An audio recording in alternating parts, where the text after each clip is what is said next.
मैं geometric design of highway की बात करूँगा। तो इसमें मैं एसएसडी बता चुका हूँ, न्यूमेरिकल्स और जो बेसिक थ्योरी थी फॉर न्यूमेरिकल्स वो भी बता चुका हूँ। और मैं आज ओएसडी यानी ओवरटेकिंग साइड डिस्टेंस की बात करूँगा और ये ज्योमेट्रिक डिज़ाइन की सीरीज़ है। ठीक है, तो चलिए स्टार्ट करते हैं कि ओवरटेकिंग साइड डिस्टेंस की सबसे पहले हमें क्यों बात करनी चाहिए और ये डिज़ाइन क्राइटेरिया में क्यों है। तो ओवरटेकिंग साइड डिस्टेंस अगर ना हो तो बड़ा मुश्किल है। वैसे तो एक ज्योमेट्रिक डिज़ाइन अगर ना हो तो सेफ्टी रीजंस को लेकर के बहुत सारी मुश्किलें आ सकती हैं। तो इसलिए ओवरटेकिंग साइड डिस्टेंस हमें प्रोवाइड करना चाहिए। और ओवरटेक की ज़रूरत क्यों पड़ती है हमें, तो कोई अगर ये मिक्स्ड ट्रैफिक कंडीशन है, ठीक है, हेट्रोजेनियस ट्रैफिक है, तो अगर कोई कार से है, कोई साइकिल से है, कोई बाइक से है, कोई ट्रक से है, तो अगर मिक्स्ड ट्रैफिक कंडीशन हो तो कैसे ओवरटेक करें, क्योंकि सबकी स्पीड तो सेम होगी नहीं, डिफरेंट होगी। कोई स्लो है, कोई फास्ट है, इसलिए ओवरटेक की ज़रूरी पड़ती है। किसी को टाइमली पहुंचना है कहीं, तो इन सब बातों को लेकर के ओवरटेकिंग साइड डिस्टेंस को डिज़ाइन किया गया। तो ओवरटेकिंग साइड डिस्टेंस क्या है, तो मिनिमम साइड डिस्टेंस जो ड्राइवर को चाहिए ओवरटेक करने के लिए, एक लाइन में बोलूँ तो। ठीक है, यहाँ डेफिनेशन देख लीजिए आप। The minimum distance open to the vision of the driver of a vehicle intending to overtake slow vehicle ahead with safety against the traffic of opposite direction is known as the minimum overtaking side distance or the safe passing side distance। इसको safe passing side distance भी बोला जाता है और SSD जो था उसको non passing side distance बोला जाता था या एब्सोल्यूट मिनिमम साइड डिस्टेंस। तो ओवरटेकिंग साइड डिस्टेंस समझ में आया होगा। ठीक है, अब ओवरटेकिंग मैन्यूवर की बात करता हूँ। क्या क्या स्टेप्स हैं ओवरटेकिंग में और क्या क्या प्रोसेस हैं, इस फिगर को अच्छे से समझना। इस फिगर को समझने से आपका न्यूमेरिकल्स तुरंत फॉर्मूले जो भी हैं वो समझ में आएंगे। तो यहाँ मैंने एक ए व्हीकल को चुना है और एक बी व्हीकल है और एक सी व्हीकल है।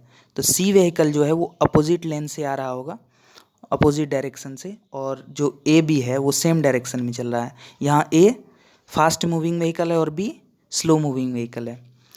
तो जो फास्ट मूविंग व्हीकल है वो तो बी को ओवरटेक करेगा, और ये जो बी है ये ओवरटेकन व्हीकल कहलाएगा, और वो ए जो है वो ओवरटेकिंग व्हीकल। जो ओवरटेक कर रहा है वो ए है और जो ओवरटेकन है वो बी है। तो मान लो ए अपनी स्पीड से आ रहा होगा और बी जो है वो जा रहा होगा। तो A1 पोजीशन और A2 पोजीशन, ठीक है, मैंने A1 पोजीशन को लिया और A1 और B1 को फॉलो करते हुए आ रहा है। A1 B1 को फॉलो करते हुए आ रहा है और एक टाइम एक ऐसा पोजीशन आएगा A2 पोजीशन जहाँ उसको क्विक एक्शन लेना होगा कि अब हमें ओवरटेक करना चाहिए।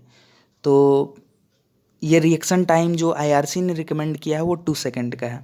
तो 2 सेकंड में आप उसको आपने रिएक्शन टाइम दिया और 2 सेकंड में आप उसको ओवरटेक करने के लिए सोच गए। अब A1 जो था वो B1 को कुछ देर तक फॉलो किया, ठीक है, और A2 और B1 के बीच की जो सेंटर टू सेंटर स्पेसिंग है वो S1 है, और जो B2 है यानी B1 और B2 जो है वो कुछ देर के बाद B2 पोजीशन पर गया और फिर A3 जो व्हीकल है वो ओवरटेक कर चुका है इतने में। तो B2 और A3 के बीच में कितना डिस्टेंस है, S2 है। ऐसे सेम ही होता है, लेकिन अगर कहीं कोई स्पीड में दिक्कत आ गई हो तो S1 S2 भी हो सकता है। और जो अपोजिट लेन से जो कार या व्हीकल आ रही है C व्हीकल, उसकी पोजीशन C1 से C2 हो गई है। किस टाइम में, ओवरटेकिंग टाइम, कैपिटल T में। ठीक है, तो वो डिस्टेंस को मैंने D3 चुना है। अब अगर सिंगल लेन की बात करूँ तो D3 क्या हो जाएगा, 0 हो जाएगा। क्यों, क्योंकि कुछ अपोजिट डायरेक्शन में कोई व्हीकल आ नहीं रही होगी, तो D3 की कोई मीन नहीं बनता है। तो जो A1 से A2 पोजीशन तक आया उस बीच को डिस्टेंस D1 नाम दिया गया, और A2 से जो पूरा होल ओवरटेकिंग हुआ है A3 तक वो D2 टाइम हुआ, और जो इसी टाइम के ओवरटेकिंग टाइम के बीच में ही जो C1 C2 से आया वो D3 डिस्टेंस हुआ। ठीक है, तो ये पूरी ओवरटेकिंग मैन्यूवर की कथा है। ठीक है, अब इस पर जो भी फॉर्मूले हैं वो आपको इजीली समझ में आएंगे। अब क्या क्या फैक्टर्स हैं जो OSD को अफेक्ट करते हैं?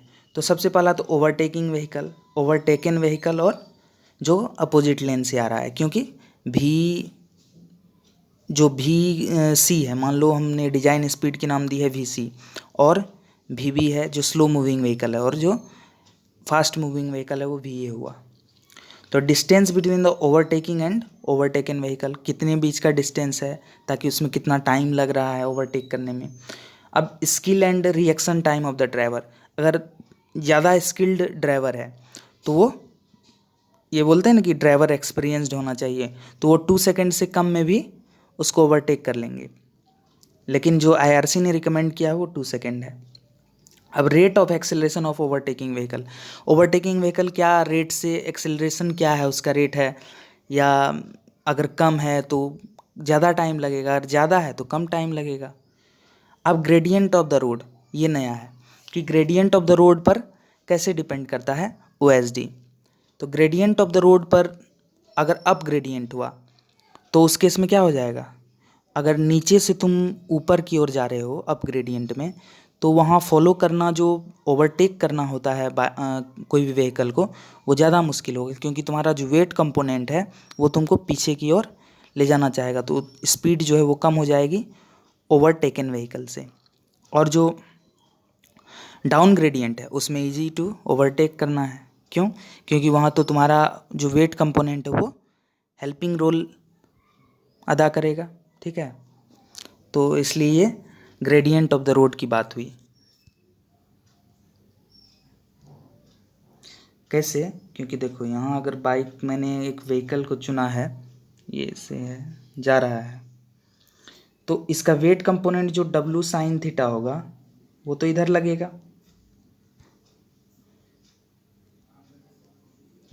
लगेगा, तो उस केस में क्या हो जाएगा, ओवरटेक करना काफ़ी मुश्किल हो जाएगा। अब रहा इम्पोर्टेंट बात जो न्यूमेरिकल सॉल्व करने में मदद करेगा। S1 क्या था? Distance between vehicle before overtaking से पहले का डिस्टेंस जो था वो S1 था। S2 क्या था? Distance between vehicle after overtaking. अब देखो D1 कैसे निकालेंगे, तो D1 तो अगर कुछ देर के लिए वो फॉलो कर रहा है तो यानी VB के स्पीड से ही चल रहा होगा जो स्लो मूविंग व्हीकल है, तो उस केस में D1 यानी एक्सेलरेट नहीं हो रहा है, तो एक्सेलरेशन 0 है, तो लॉज ऑफ मोशन लगाओ, तो क्या हो जाएगा, D is equals to VB plus half AT square, A 0 है, तो यानी D1 equals to VB into T क्या है यहाँ 2 सेकेंड्स, OSD के लिए 2 सेकेंड्स।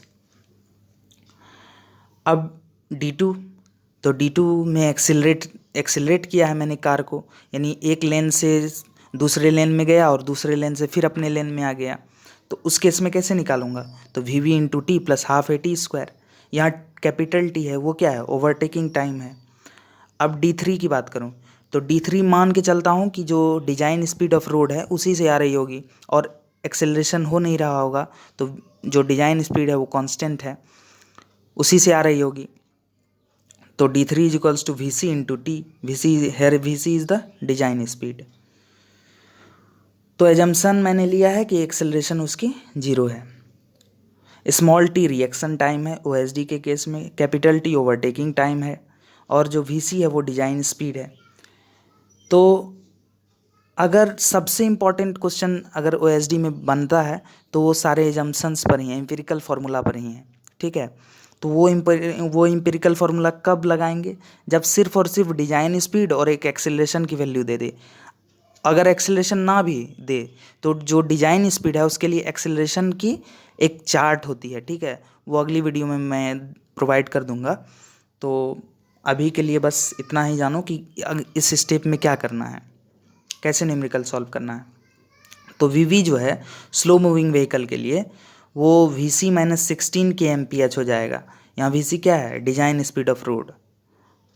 और अगर मीटर पर सेकंड की बात करूँ तो V minus 4.5, here V is in metre per second, लेकिन जनरली ये यूज नहीं होता है, kmph ही यूज होता है।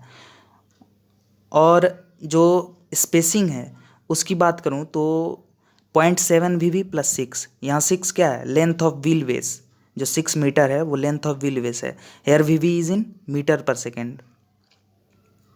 अब टाइम कैसे निकालेंगे, तो time is equals to √4s/a, ठीक है, ये भी एम्पिरिकल फार्मूला है। और अगर S1 और S2 अलग अलग हो तो उस केस में क्या हो जाएगा, t is equals to √2 into S1 plus S2/a। ये इस पर भी न्यूमेरिकल आया हुआ है, वो भी मैं करवाऊंगा, क्योंकि सारे लोग √4s/a ही मार कर